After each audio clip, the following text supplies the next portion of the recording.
Panca anti-anti, semoga wasit Korea Selatan gak bikin drama di laga Persib versus Persija. Duel panas Persib melawan Persija selalu jadi panggung pembuktian.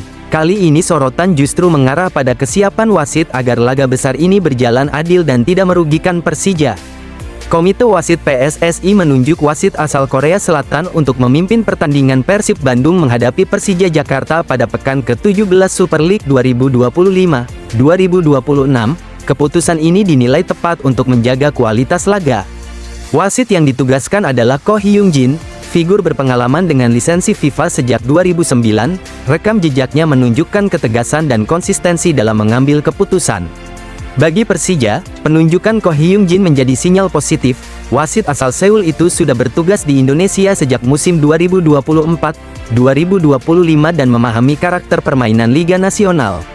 Pada Liga 1 2024-2025, ia memimpin 4 laga termasuk Persija Jakarta versus Persita Tangerang. Dari total 4 pertandingan tersebut hanya 10 kartu kuning yang dikeluarkan.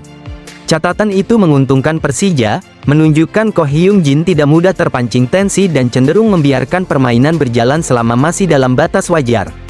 Di Super League 2025-2026, ia baru memimpin 1 laga PSIM Yogyakarta versus Semen Padang dengan 3 kartu kuning, angka yang kembali menegaskan kontrol pertandingan tetap terjaga. Memang sempat muncul kontroversi terkait penalti pada laga tersebut, namun situasi dipengaruhi kondisi VAR yang mati akibat gangguan sinyal, faktor teknis yang berada di luar kendali wasit. Ketegasan inilah yang membuat Komite Wasit PSSI mempercayakan laga krusial Persib versus Persija kepadanya, terutama saat kedua tim bersaing di papan atas. Penunjukan wasit asing memberi jaminan bahwa Persija dapat bertanding tanpa bayang-bayang drama non-teknis, fokus murni pada kualitas permainan.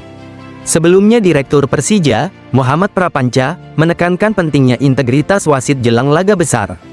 Ya, semoga saja wasitnya bisa memimpin pertandingan dengan baik, kata Prapanca. Ko Hyung Jin juga pernah memimpin laga Timnas Indonesia melawan Lebanon di Stadion Gelora Bung Tomo, Surabaya, Jawa Timur, tanggal 8 September tahun 2025.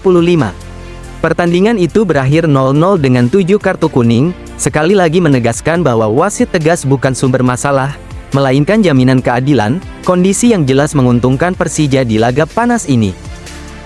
Playmaker baru OTW Jakarta, Rodrigo Bassani kabarnya fix gabung Persija. Isu panas kembali berhembus dari ibu kota. Persija Jakarta disebut tinggal selangkah lagi mendatangkan playmaker anyar yang siap mengubah wajah permainan di putaran kedua. Rumor soal Rodrigo Bassani kian menguat dan menjadi perbincangan hangat jelang lanjutan Super League 2025-2026. Sosok gelandang kreatif asal Brasil itu diklaim sudah mencapai kesepakatan.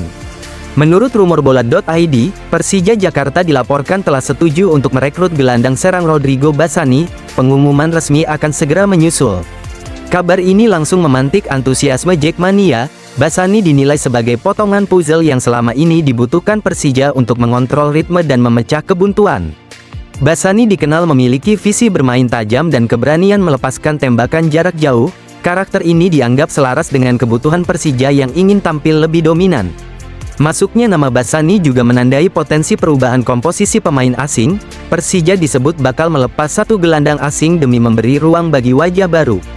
Nama Gustavo Franca dikabarkan tidak lagi masuk skema tim pada putaran kedua musim ini. Situasi ini makin menguatkan indikasi bahwa Bassani benar-benar diproyeksikan sebagai pengganti. Rodrigo Bassani da Cruz saat ini bermain untuk Bucheon FC 1995 di K-League 2 Korea Selatan. Ia lahir pada tanggal 17 Oktober tahun 1997 di São José do Rio Preto, Brasil dengan tinggi badan 177 cm. Musim 2025 menjadi panggung pembuktian Bassani. Ia mencetak 16 gol dan 7 assist serta berperan besar membawa Bucheon FC 1995 promosi ke K-League 1 untuk pertama kalinya. Catatan tersebut menegaskan bahwa Bassani bukan sekadar pengatur serangan, melainkan juga ancaman nyata di depan gawang lawan. Sebelum berkarir di Korea Selatan, Bassani sempat memperkuat Ituano, Guarani SC, hingga Rusler di Belgia. Pengalaman lintas kompetisi ini menjadi nilai tambah. Kemampuan teknis, kecepatan, dan naluri gol membuatnya dinilai cocok dengan atmosfer Liga Indonesia yang menuntut kreativitas sekaligus efektivitas. Jika transfer ini benar-benar terrealisasi, Persija berpotensi memiliki playmaker dengan paket komplit, kreatif, produktif, dan matang secara mental. Kini bola ada di manajemen, Jackmania hanya tinggal menunggu waktu. Apakah Rodrigo Basani benar akan mendarat di Jakarta dan menjadi otak baru Macan Kemayoran? Bukan dibuang, tapi diasah. Persija lepas 3 pemain status pinjaman, identitas klub baru masih dirahasiakan. Langkah Persija kembali menegaskan arah pembinaan yang jelas. 3 pemain muda dilepas dengan status pinjaman bukan karena tersisih, melainkan dipersiapkan agar matang dan siap menjawab kebutuhan tim utama.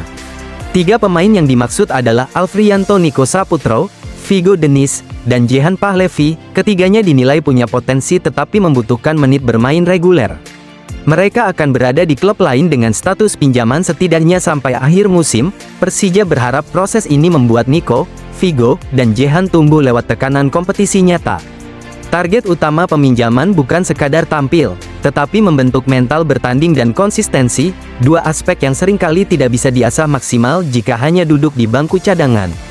Niko sudah mencatatkan 5 penampilan Super League 2025-2026 bersama Persija dan menyumbang 1 assist, sementara Vigo tampil 2 kali dan Levi mendapat 1 kesempatan bermain.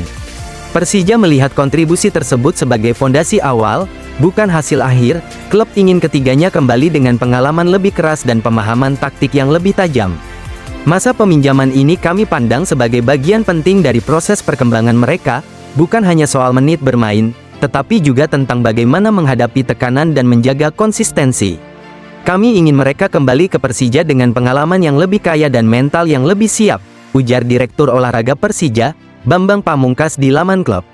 Skema ini bukan hal baru bagi ketiganya. Niko pernah tampil 24 kali bersama Dewa United di Liga 1 2024-2025, dan juga sempat dipinjamkan ke PSIM di Liga 2 2023-2024.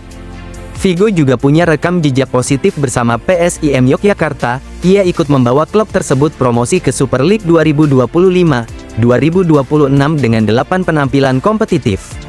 Sementara itu Levi mengasah jam terbang bersama Persiku Kudus dan tampil dalam 10 pertandingan. Pengalaman ini menjadi modal penting sebelum kembali ke Persija. Persija memilih merahasiakan identitas klub tujuan ketiga pemain tersebut. Publik diminta menunggu hingga klub baru mereka mengumumkan secara resmi. Langkah tenang yang menunjukkan Persija fokus pada proses, bukan sensasi.